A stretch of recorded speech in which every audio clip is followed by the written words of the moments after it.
मोजां ओमफ्राय नै बाजैखौबो नायदो गोजोन्थों नै नानिया औ मोजां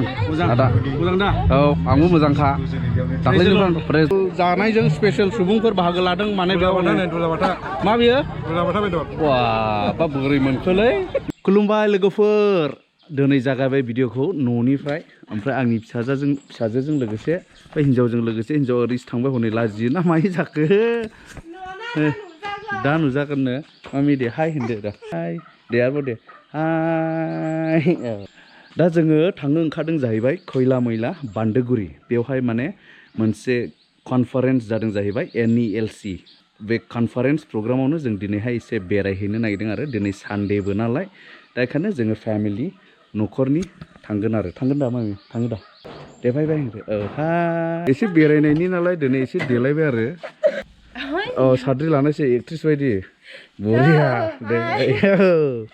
लेट्स गो जाहैबाय लोगोफोर चालु येस दानि फिसाजोआसो सालायग्रोबाय नै गारिया नों सालायदों दा मामि बुवा बुवा बुवा बुवा दे ओरै मामिजों जिरायदो दे आं सालायनोसै मामि औ दे थांदो दे गुड गार्ल बाय बाय होनदो दे ओरैसो औ होमब्ला थांबाय थानि दे लोगोफोर लोगो मोनगोन बै जायगा माने सभा जानाय जायगा माने चिरां डिस्ट्रिक्टनि खैला मैलानि बान्दोगुरि होननाय गेलेग्रा फोथाराव जाहैबाय जायगाया लेट्स गो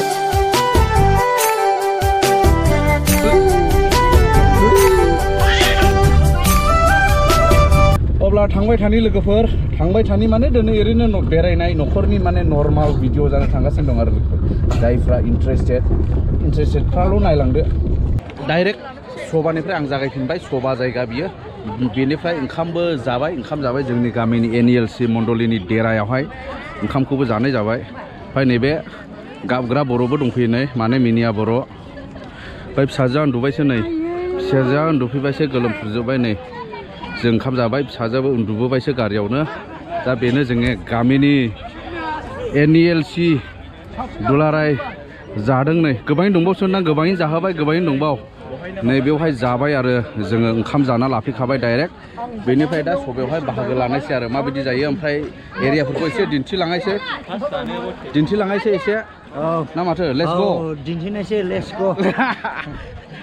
स' बेनो जाहैबाय बान्दोगुरि खैला मैला चिरां डिस्ट्रिक्टनि बेयो गासैबो देरा मोनसे मण्डलिथाय मिथियो नों मोनसे मण्डलि 63 मण्डलि आरो बे बङाइगाव डायसिसनि बाइबेल कनफारेन्स ओरै गासिबो देरा माने सानथामनि हाबाफारियावहाय एखेबारे माने गावनि न'फोरखौ गारनानै फैयो बेयाव इसोर सिबिनो इसोरनि राव खोनासंनो फैयो आरो बेवहाय स' बेनो जाबाय दिनै लास्ट दिन 19 थारिख जेरैबो नै ओमफ्राय बिदिनो संनानै जागासिनो दं ओरैबो दुलाराय मा गामिनि आंबो बारा मिथिया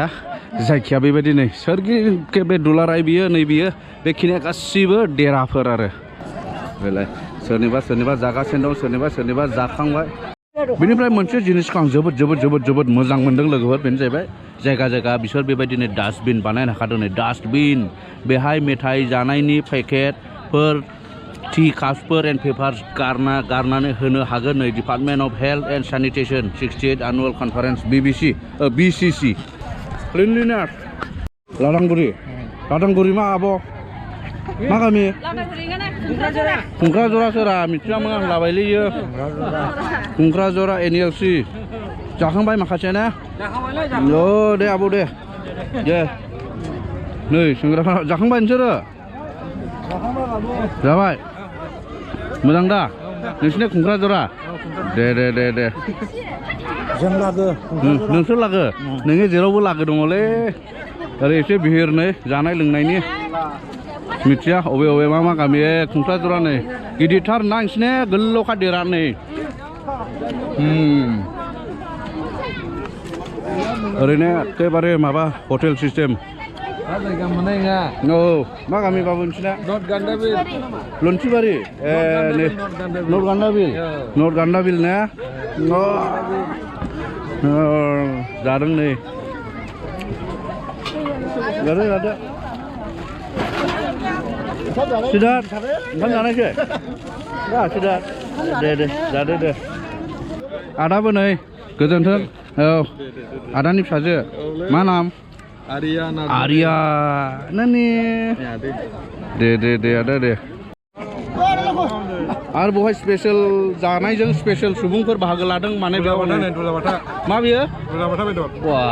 बा बोरै मोनखोलै मिउजिकसो लाब्रा नै दुलाबाथा लाब्रा मोसौ खालामै थ' फेभरेट ना नै बिसोर ना लाय आदा रिबिलांबो नै दिनै दे आदा दे ओरै दंबावो नै नोंसिनि गामिनि ना मा देराया बे ना मा जाखो ना जायखिया सालबारि ए हमनो हाबाय नै बेनिसो बेनि एरेन्जमेन्ट दुलाबाथा बरिया सबानि मुङाव दे आदा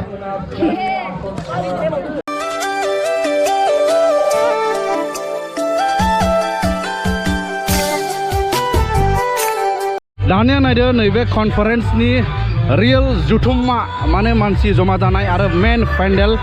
दा गेटखौबो आं नोंथांमोननो दिन्थिलांसिगोन बिउटिफुल गेट बिराद मोजां साजायदों पेन्डेलखौबो नायदो नै बिराद गिदिर मानो होनोब्ला गोबां मानसिफोर बेयाव जमा जायो माने नैबे हाबाफारियाव बाहागो लायो नालाय बेबायदि नै बे जाहैबाय गेट वेलकाम बरायबाय ओमफ्राय बैयाव मा लिरदों बा ओरै एसे दिन्थिनि बुस्थुआ बे फट' जन बायदिबो जाबाय नै माथो फट'सो लादों आयु आंलाय ओरै खेबदोंसो हनै नैबो र' charges of Bongaigaon circle NELC नै बेफोर गासै मण्डलिफोर बेवहाय होनानै होदों नै आंनि साबसक्राइबार बलंगुरि मा नामलाय रोदोम आंनि स्टुडेन्ट बेबो आंनि स्टुडेन्ट नाम्बार मा नामलाय बाय नैबे मा नामलाय होसायो मोजां ना गुड दे अब्ला हाब्लांनि सिङावहाय नैबे बान्दोगुरियाव जानाय मोनसे NELC नि गिदिर जथुम्मा नै नैबो मा लिरदों बाबु बे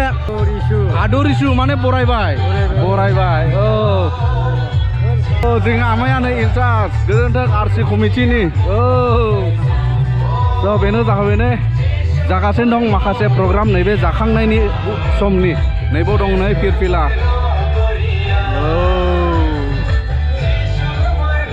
बेनिफ्राय नैबे हाबाफारियावनो बाहागो लाफैदों आदा हेलौ दे मोजां दा आदा मोजां ओमफ्राय नै बाजैखौबो नायदो गोजोन्थों नै नानिया ओइ सफै जादोंना सासेयालाय नै बाबुआ बेखौहाय माने फेस रिभिल खालामथ'वाखै नोंथांमोन आंबो दिन्थिनो हाथ'नाय नङा फेस रिभिल जाथ'वाखै नैबेला फेस रिभिल जाबाय माने बे जोङो एक्ट्रेस गोलै जाबाय नालाय दे हाय होनलाय खेबसे हाय होनदो दे बाजै जिरायदो सुबुंफोरखौ नायदो अब्ला जायगाया जाबाय हाउसफुल दिनैथ' देवबारबो नालाय हाउसफुल फुरा हाउसफुल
आदा रनेनखौ लोगो मोनबाय नै ओइ